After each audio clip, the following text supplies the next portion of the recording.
Thank you. Senator Denis Landy. I'd like to welcome the Minister to the House as well, and I'd like to make a couple of comments in relation to this matter. I support all of what has been said so far in relation to common sense prevailing in relation to the provision of wind farms across this country. I would ask the question, Minister, what is the first concern for government? In my opinion, it is the welfare of the communities across rural Ireland. And secondary to that should be the provision of energy through wind farms. I have a long history of dealing with wind energy developers.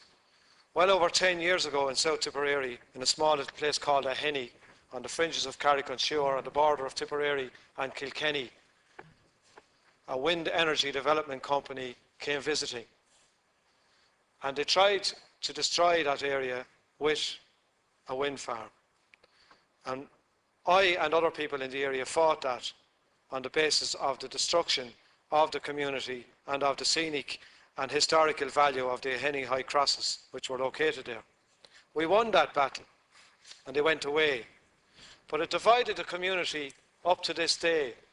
And there are people in that community who were promised money and who were called on late at night and who were given cheques, post-signed cheques, who never got to draw down those cheques.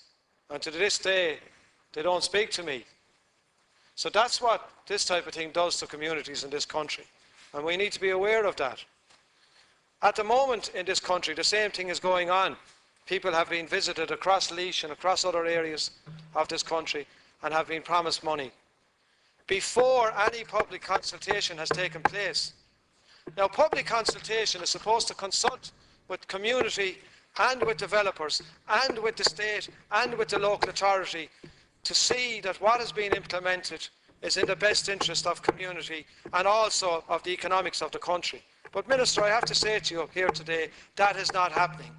The public consultation process in this country, not only in relation to wind energy, but in relation to every other service that's been provided, is an absolute joke. I have been at them. Hundreds of people congregate on small halls in rural Ireland. The developers are there with their suits on them, with their handouts. The handouts are given to the people that are there. There is no discussion. There is no independent analysis of what is going on.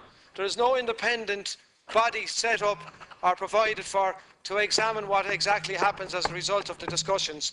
And then we go away and we allow planning permission. That's the first point I want to make. The second point I want to make is in relation to the guidelines. We have in this country local authorities who bring forward on a 6-year rolling basis county development plans. Within all of those county development plans now, there is a requirement to deal with the whole issue of wind energy.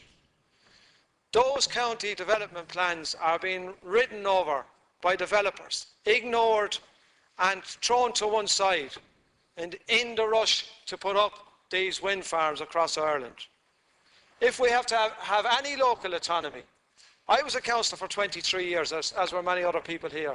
When we go into a meeting with concerned citizens regarding issues such as this, wind energy, and we tell them effectively, as councillors, we have no power whatsoever, because the county development plans will be overridden by guidelines. Therefore, what is the purpose of having local authorities? It needs the guidelines that Senator Kelly is bringing forward need to be brought forward as statutory powers implemented in each local authority development plan across this country, and it needs to happen quickly. Senator, because what we don't want is the opportunity to develop an energy source in this country, because it's going to end up in the Supreme Court and be dragged down for years on end, and that's what's going to happen. So I'm asking you, Minister, to give the lead on this and take the action from a planning perspective. The economics of it and the energy benefit will be dealt with by Minister Abbott, but from a planning perspective, I'm asking you, Minister, to deal with this issue, and I know that you will, and I look forward to you coming forward on this matter. Thank you. Thank you.